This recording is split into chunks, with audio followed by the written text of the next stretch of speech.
Boom, and we should be rolling.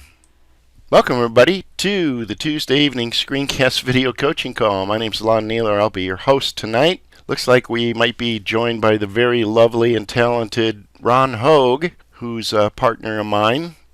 One of my favorite dudes, for sure. So we'll get that racked up and going. Go ahead and take a little bit of a look at our agenda for tonight. This is the screencast video coaching call, of course. And the big news of the day, I guess, would be that Camtasia 2018 shipped this morning, I believe, at some point. So made the agenda for tonight fairly simple. I'm going to go ahead and cover what that kind of entails in some detail. And I'll, of course, be diving into more things in more detail as the next weeks go by, for sure. Let's see. Mr. Hogue, are you around? I'm going to make you a panelist just because you're that cool. Let's see, do I need to unmute you or anything like that? I see a No? green microphone, so I think I'm good. You are good. You're not only good, you are like awesome.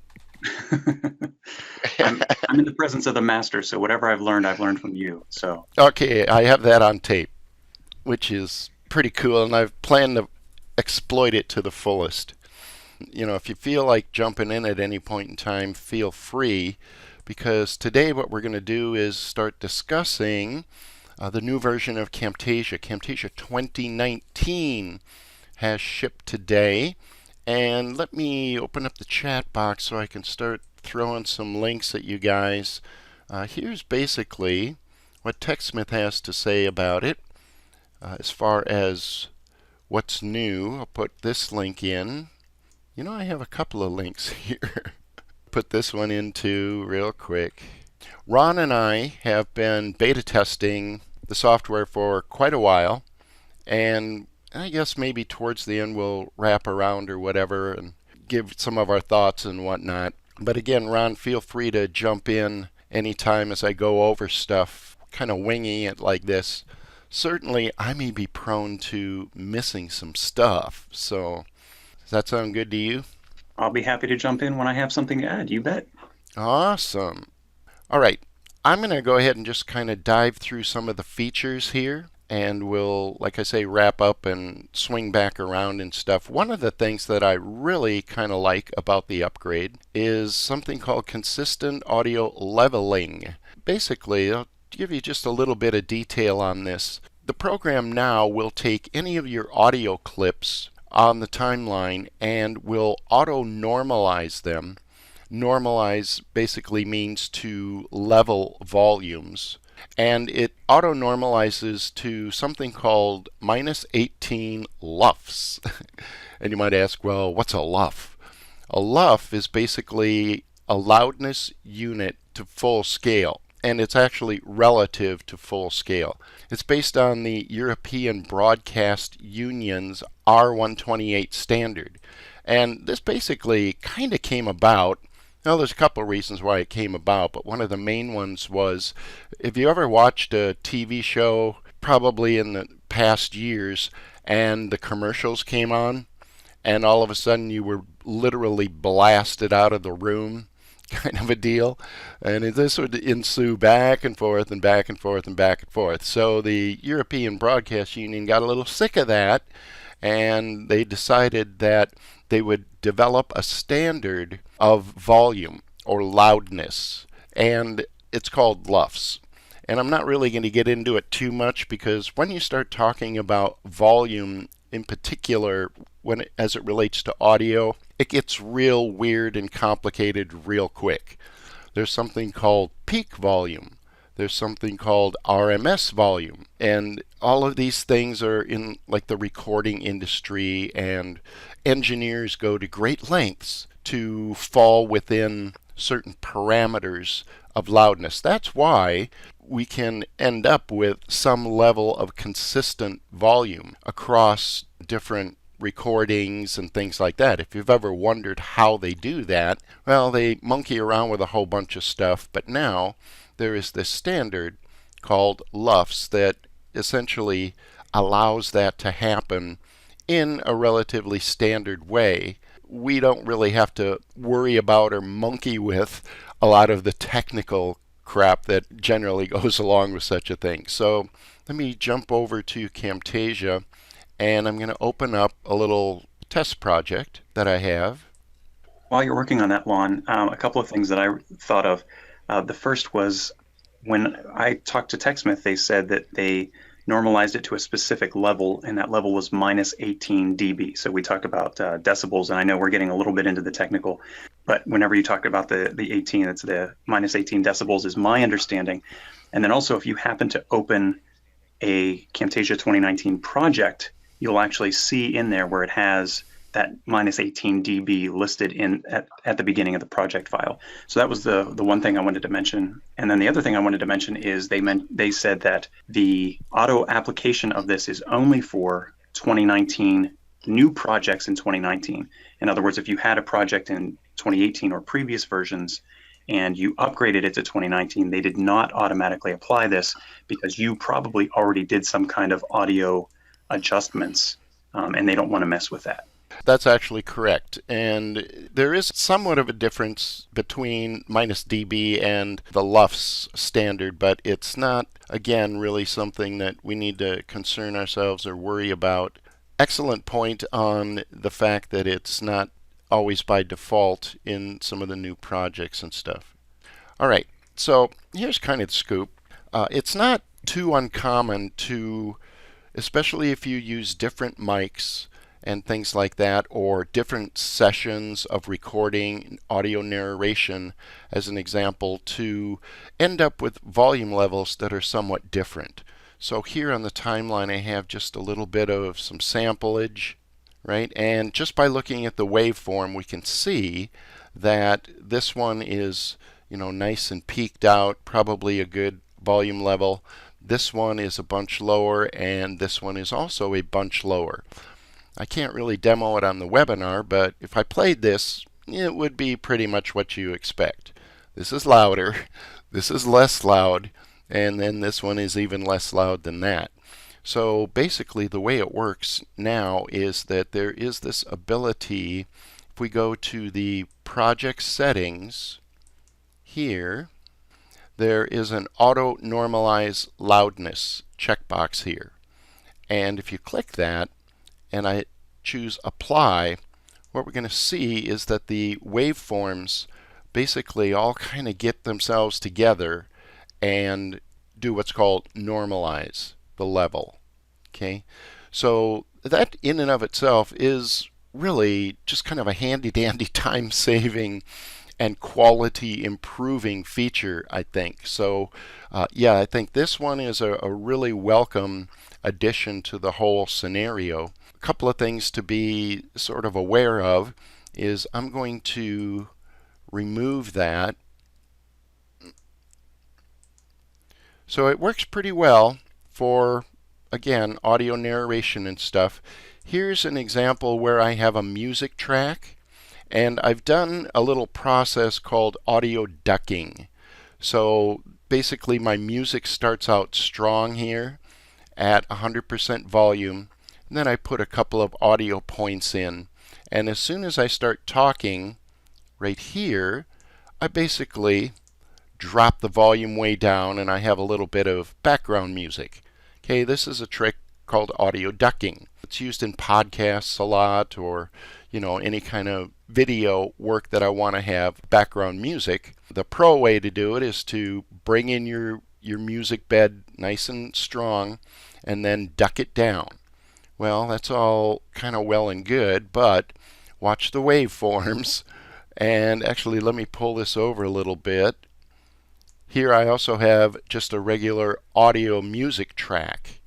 Okay, so when you apply audio normalization, watch the waveforms. Boom. See that? They all get leveled out, and you will have a perceivable difference in the volume levels.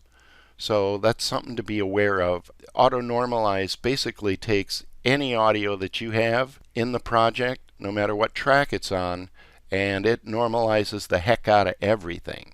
that can or cannot be an issue.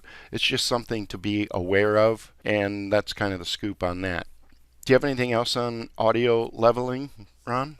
No, I think what you mentioned was great. I noticed specifically on the track two that you have on the screen now that it lowered that audio track as well, even though that wasn't music, because it was trying to aim for that 18 or minus 18. It'll take the loud stuff and make it quieter. It'll take the quiet stuff and make it louder to get them in that band or in that range that they're aiming for. Yeah, that's a good point. The demonstration that I showed had louder clips, and softer clips, but it does exactly what Ron just said. If you have a clip that is very loud and one that is not as loud, it will bring the loud one down and the soft one up. So it's kind of an all-encompassing type of a dealie there, right? Another one of my favorite features is called cursor smoothing. This is really kind of a nice thing in the sense that let's see if we can hunt down a little bit of a thing here. We'll zoom in on the timeline. So here I just have a little bit of screen capture footage, and cursor smoothing works with any screen capture recordings that you have that have a cursor in it. You got to have a cursor to be able to smooth it. So normally in a project, it might not be uncommon for your cursor to kind of wander around like this, especially folks that talk with their cursor. You get this mad mouse kind of disease going on. And yeah, in previous versions, we can turn the cursor on and off and things like that, but you'll notice that there's a fair amount of meandering around, even kind of now as I do this type of thing with the cursor. So with cursor smoothing, if I go to my cursor effects, we now have this new one called cursor smoothing. So I'm going to drop this on this clip, and what's going to happen is it's going to be much smoother, first of all, and the cursor is going to move in more of straight lines, and you'll notice that it looks just a whole bunch more professional. You would have to be fairly disciplined in your cursor wielding during a recording to get this kind of smoothness that happens with your cursor movements. Okay, so that's kind of awesome.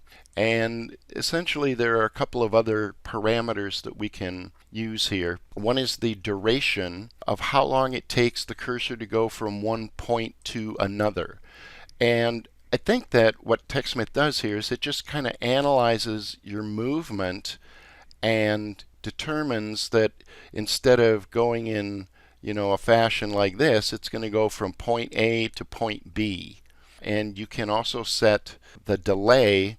It has easing so that the cursor starts smoothly and doesn't stop abruptly, that kind of thing. And then there's also this parameter called detect cursor pauses.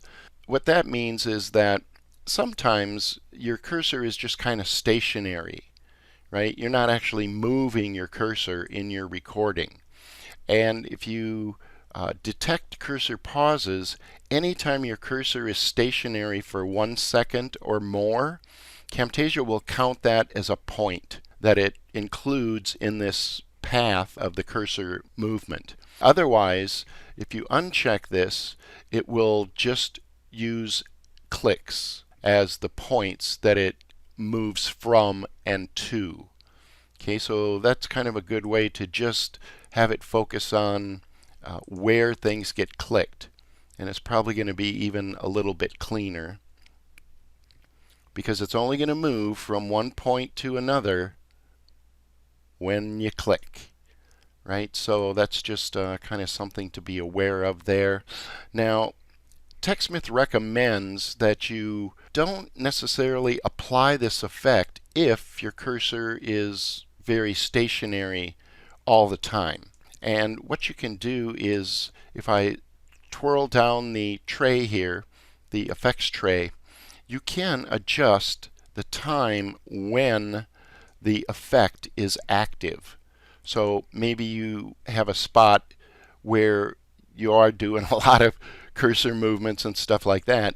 You can apply the effect and then just kind of trim it up to work on the affected areas. And adjust all your parameters as you might want to. What you can do also then is grab it again and drop multiple instances in. So now I'm smoothing here,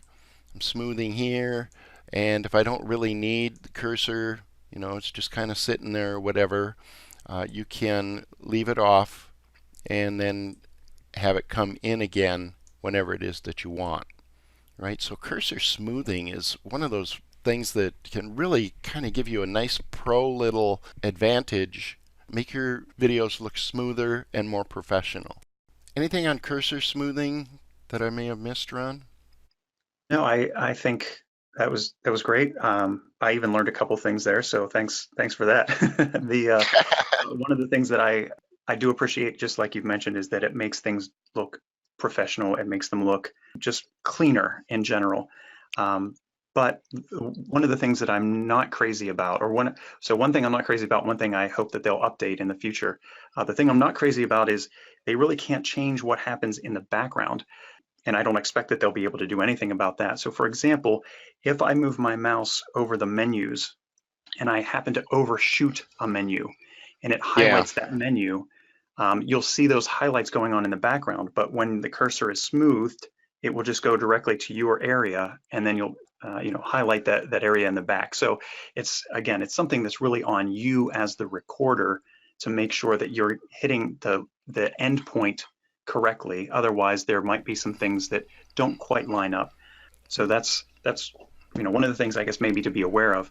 And the second thing that I hope that they will change is allowing us to just nudge that cursor a little bit if we need to. And I mentioned that to them because sometimes I'll go to a button or a menu item and I'll put my mouse over top of the words. And I think, man, if I could just nudge that down like 5 to 10 pixels, it would look great.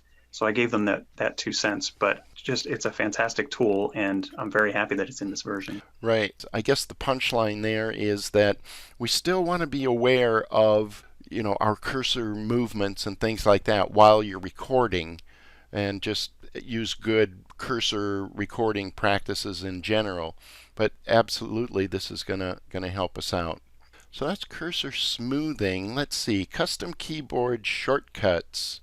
Let's take a look at this real quick. And this one kind of falls in my definition of a solution looking for a problem. As you know, probably, you can use hotkeys in Camtasia. And I'm a huge fan of hotkeys. So if we go to Edit, Preferences, now it's called Shortcuts. It used to be called Hotkeys. In earlier versions of Camtasia, you could control about 8 different things.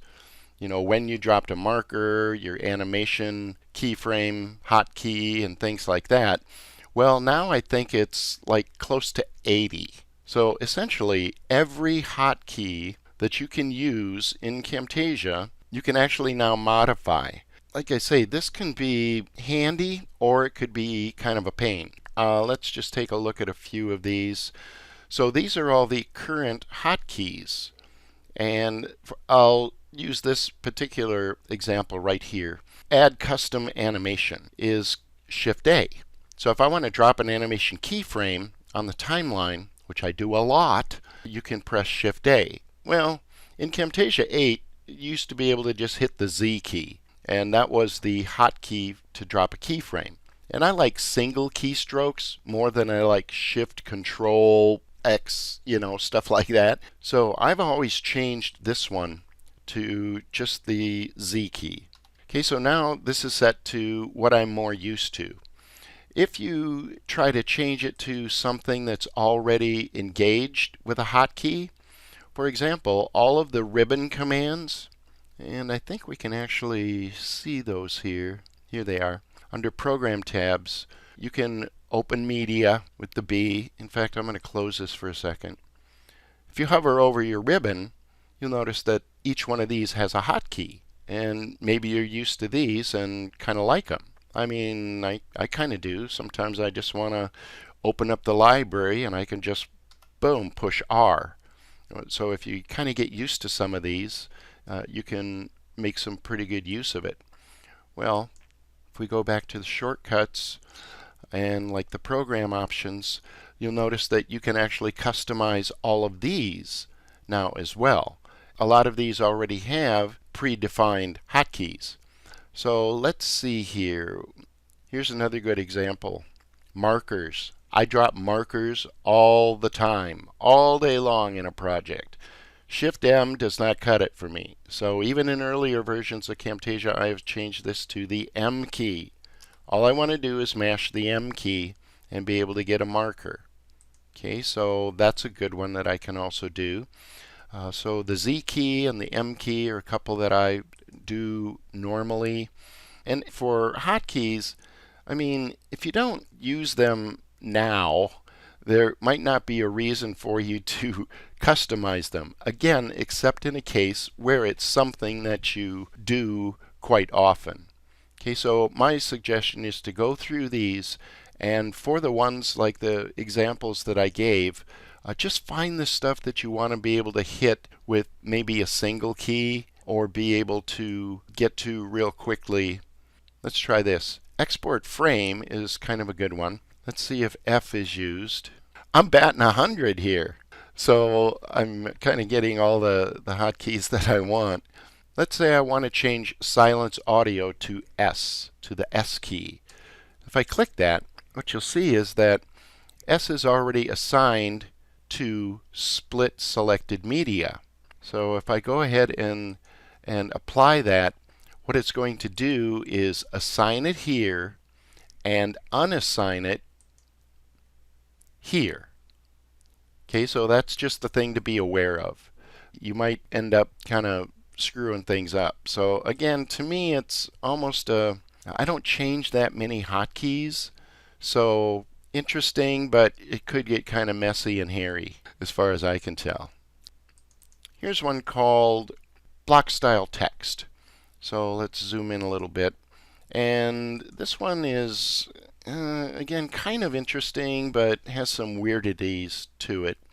So here on the timeline, I just have a call out.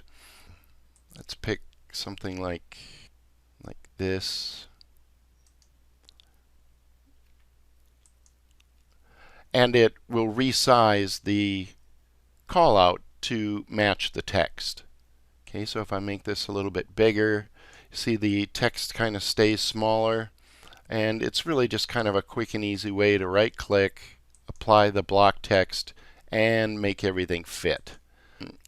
I don't know. I guess it's kind of an okay type of a thing. My basic take on this is that it's going to work best for, let me just add a new call out real quick.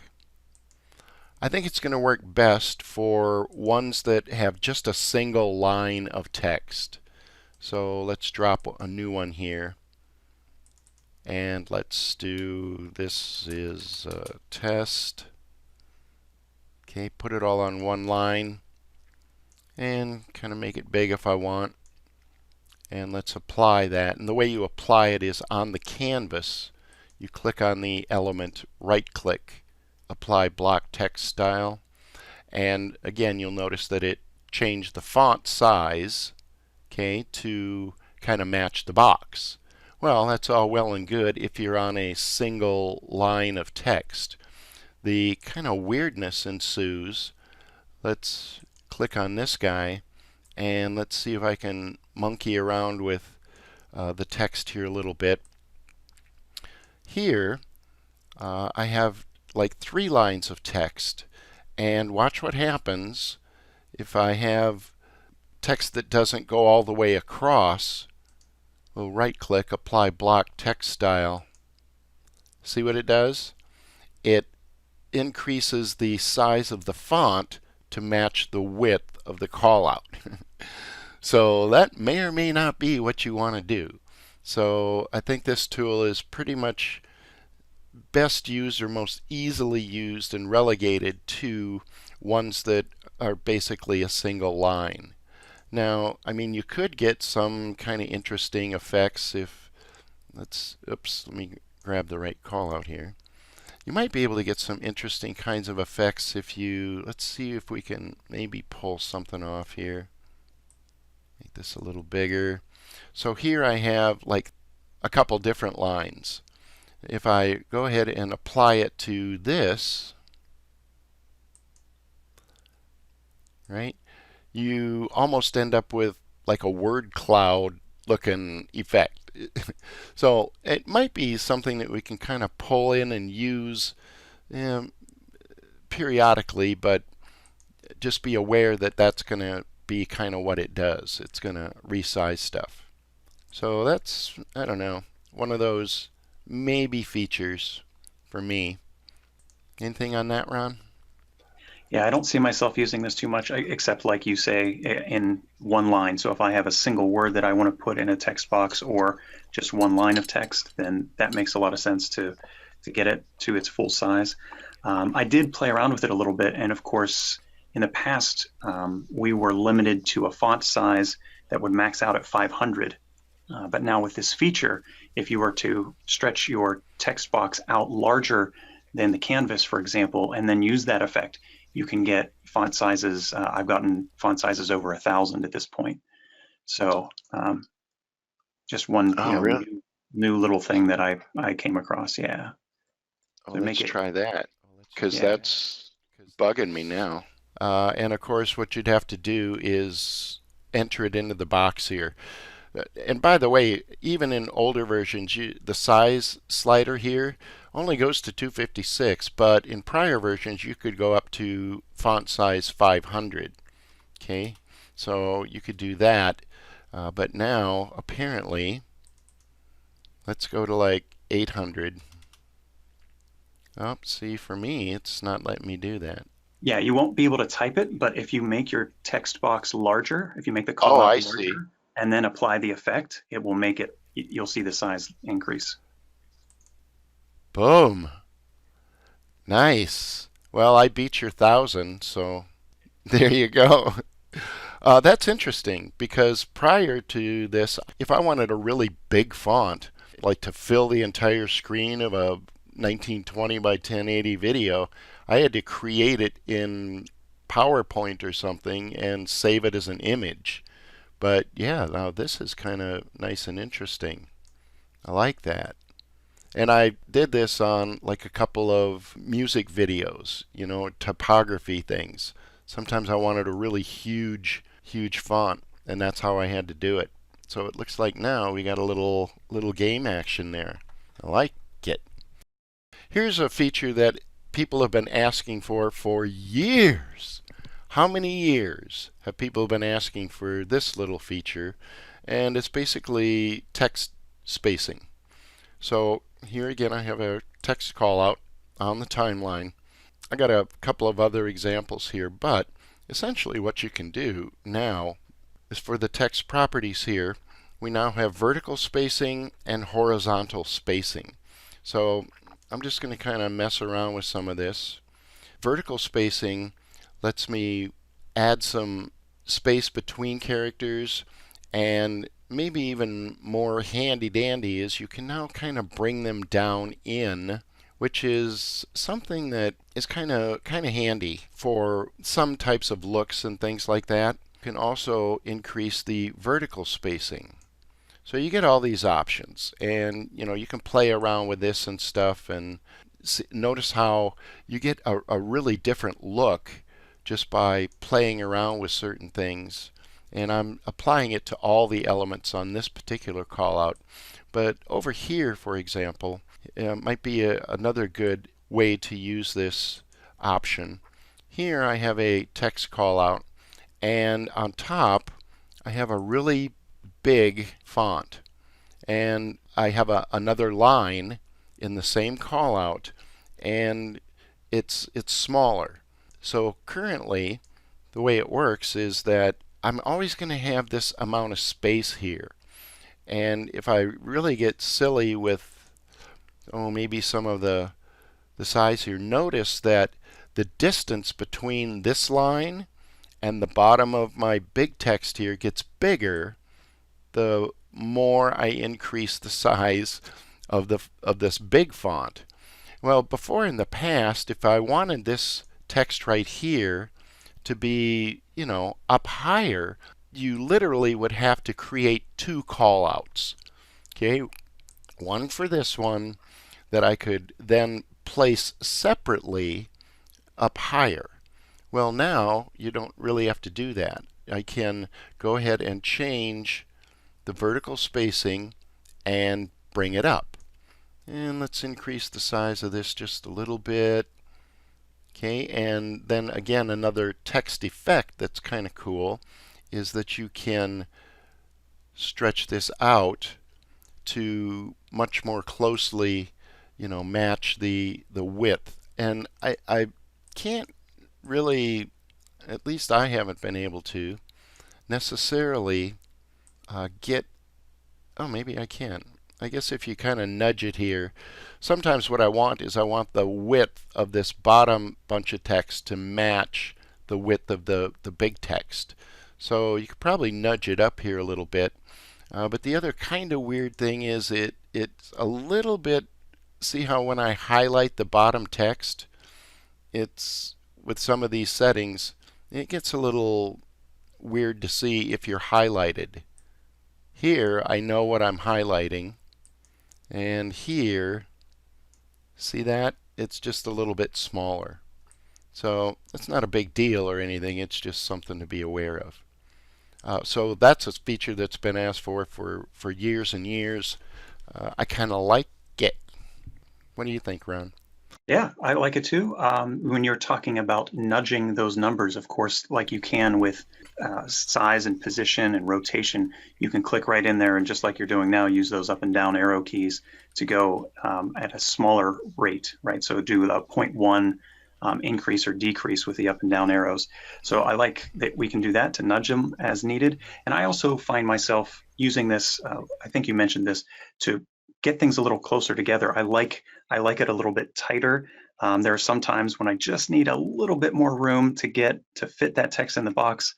And so I imagine myself using that horizontal spacing in the negative direction more than spacing things out. But it's a great feature, yeah, that should have been here for a lot earlier than it has been. For a long time. And kind of notice what happened here too with the word sale. That's kind of an interesting effect to almost kind of get them all together there, right?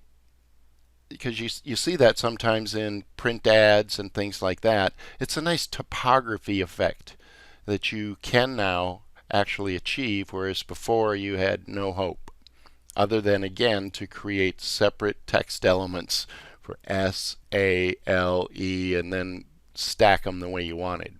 Okay, so that's a good one. I like it. As far as the new features here, we have a new transition. Finally! Yay! I can't hardly believe it.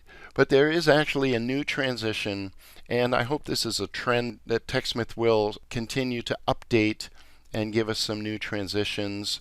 I don't use transitions a lot, but certainly for some things you can use transitions. Normally I'll stick with just jump cuts or simple fades, but we do have a new one called whip spin, and it works like any other transition. I'm just going to drop it in between these two clips, and we'll drop it in between here. So here we have Ron, we have this awesome dog who follows the cursor. I love that guy. And then what's going to happen is we're going to whip spin back to Ron. And we'll see how this demos over the webinar, but basically it's a really fast, really kind of interesting effect. One that I would definitely not overuse, but if you want a little visual impact, boom, there you go. That's your guy right there. That kind of thing. You can play with, maybe for some additional interesting effects, play with the duration. And let's take it out to like 3 seconds instead of the default 1. I'll let that run and maybe we'll even step through it. Okay, so that's more of a carousel effect, I guess, than an actual whip spin.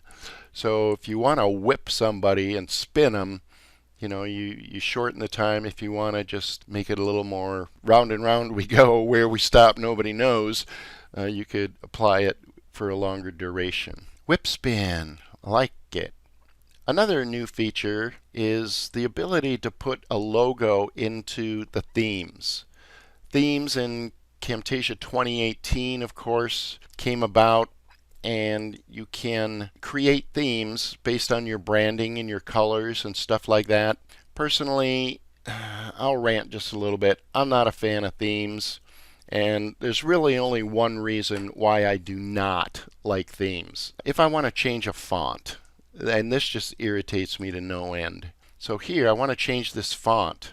Okay, if I hit the drop down on the font, in Camtasia 9, all you have to do is start typing the name of the font that you want, and it would jump there.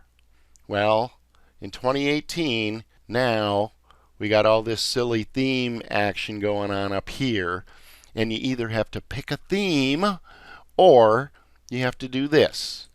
You have to scroll and scroll and scroll to get to the font that is way down at the bottom here, right? All right, so that's my rant on themes. So it forces me to create themes. I also don't like that the colors are all gone and you have to create your own color palettes and stuff. That being said, once you do it, then you're kind of set, I guess. But again, I think it's a step backwards. But anyhow, for some of the assets and things like that, it's very nice in the sense that if you're doing branding and whatnot.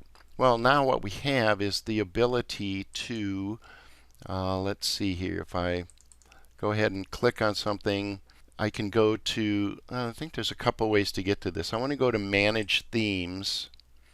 So we can go here under the File menu, or pretty much anywhere you have to pick a theme, you can drop down the box here and go to Manage Themes. And the new option is that now we have a logo tab. So you'd basically just add your logo in here and save it with the theme. All right, so I've basically already done that. And now, since that theme has my logo, certain things that we can get out of the Camtasia library, and these have to be from TechSmith. So here, these have the quick properties, which are awesome, and it would be even awesomer if TechSmith would tell us how to make these ourselves, but that's not happening yet. One of the elements in the quick properties is a logo. So if I select a theme that I've defined a logo for, boom, there it goes. So if the asset that you're working with has a logo element, you can now just define it in your theme, and it will change the asset to include your logo. All right, kind of nice. Not too bad. So here, let's pick this guy. Let's select a theme, and let's put my logo in there. And it also changed all the colors and fonts and stuff too. All right, nice. Okay, let's see, moving right along here, new device frames. So here I have my little pup. He's a video clip, and we can go to, I never use this feature to tell you the truth. Let's go to, I think it's probably under, yeah, visual effects, right? So let's go to visual effects. And in 2018, Camtasia added these things called device frames. Okay, so let's go ahead and put a device frame on this guy. And it basically just takes whatever content your element that you applied the effect to and puts it inside what it calls a device frame. Right? So this is the desktop, and they have a few different selections here. Okay, so yeah, I mean, it's kind of interesting. And I haven't actually done this yet because we just got release code. So let's try this together, shall we? They've supposedly added more device frames. So let's go to download more. And these come from the TechSmith Assets site. And we'll touch on that in just a second again. TechSmith Assets, so yeah, okay, that's kind of interesting. It looks like I might like something like this, because it seems like now I can put some text, on a white background. So that's kind of cool. I'll go ahead and download a bunch of these later, but that's basically how you get to the new ones. So let's just revisit that a second. Under device frames, what you want to do is go ahead and apply a device frame, and then here go to download more. And looks like they've posted and released a bunch of new ones. Device frames. Yeah, I might dig into that some more and find some good ones or whatnot. Yeah, I saw on the device frames, one of the things that you might notice on even the one I think you have selected is it is technically a video. There's a little bit of motion behind that screen. You'll see a shadow every once in a while, and then they make it more obvious on the new device frames. If you were to download them, you can see people walking in the background. Somebody goes over to a shelf and pulls out a book and things like that. They walk in front of the camera. So it adds a little bit more liveliness to your video rather than just playing over a single static image.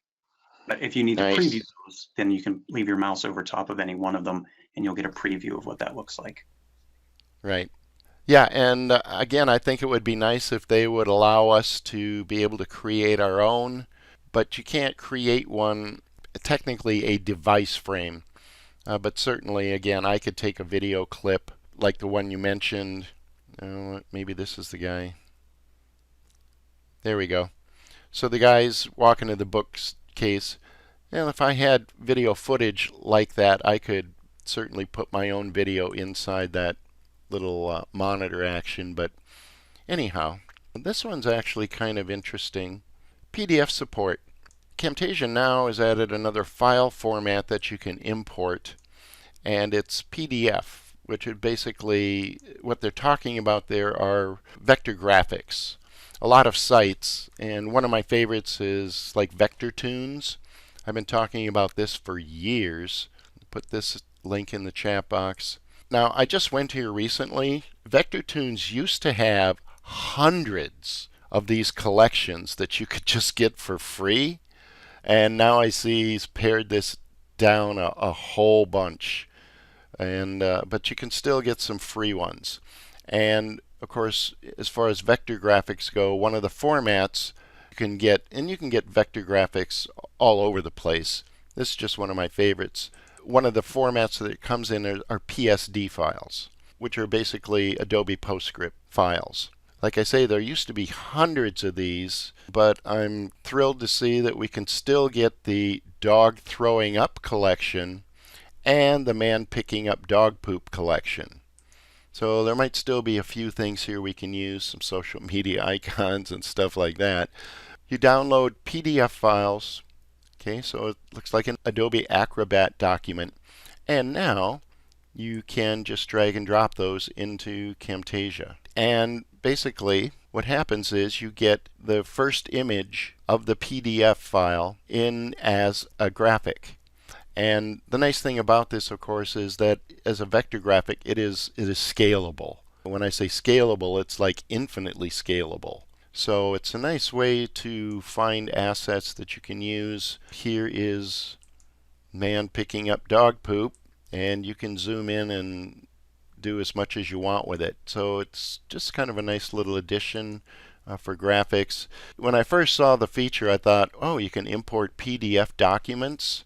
And you can, but it's only going to take like the first page, right? So this is the first page of a PDF guide, I guess, some kind of document. So it's not like you can import all the pages of a ebook or something that are in an Adobe Acrobat document. But it's more rather for importing these kinds of vector graphics. That's kind of a nice one. Okay, new assets and direct import. This has to do with the stuff we can get from Camtasia. So we already kind of looked at the site. On the TechSmith Assets site, you can get all kinds of intros and stuff like that. And they've actually added a few new ones. Some are free, and then for anything else, you got to pay. Right? So this was introduced in 2018. I like that they show that there are new ones, because before, you didn't know if you already had it included in Camtasia or not, but this is kind of nice. And then what you'll notice here is that it has this little button right here that not just to download it, which we could do, it would download the libzip file and we could go through the normal library import process. But here, what you can do is just click this and it will automatically jam it right into Camtasia. I'm not going to do that on the webinar here, but just be aware that now on TechSmith Assets, they've added that kind of nice little feature into the whole deal. All right, good stuff. Let's see what else do we got. SmartFocus Improvements. First of all, right off the bat, I'll say I'm not a fan of SmartFocus, or I never have been a fan of SmartFocus. To me, it is literally the most useless feature ever. But I am kind of looking forward to seeing what improvements they've made to it. And there may be cases when I use Smart Focus. I'm not really going to get into it right now, but basically Smart Focus takes your Camtasia recorder file data and it kind of determines where your mouse moves and then it zooms and pans on the timeline to wherever your mouse goes. Well, if I want to zoom or pan, I add a zoom or a pan. I don't just apply Smart Focus willy-nilly and have it, whipping all over and zooming and panning. But we'll have to see what the improvements that they've made to that are. And maybe at some point it'll be a much more useful feature. Another thing is updated canvas presets. And this is actually kind of nice. So if we go up here to our project settings and the canvas dimensions, before we had, different options. You could set it for 720p, 1080p, all that good stuff, but they've added a few that are kind of interesting and useful. One is 4K, so you can now set your canvas to work with 4K content. And then the other ones that are kind of nice would be things like social media. So you can set up a project to be a Facebook cover video in the proper dimensions and not have to set your screen and all that, set your dimensions and things like that. And I think that kind of brings us to the end of that. The upgrade is 99 bucks. If you have a maintenance agreement, you will get an email from TechSmith like I got telling you that your new Camtasia 2019 version is free. So that's kind of the scoop there. I imagine at some point we'll get the question of, is the upgrade worth it? And I'll put together a little more pointed response to that, like I did with 2018. Camtasia 2019, is it worth the upgrade? And the punchline there, of course, is that you just have to kind of look at the features, decide if the value of things that are added to your workflow is worth it for your investment. And TechSmith seems to be moving more towards this kind of subscription model, which is basically the maintenance agreement. And I think the maintenance is like $100 a year. Is that correct, Ron? Do you know for sure?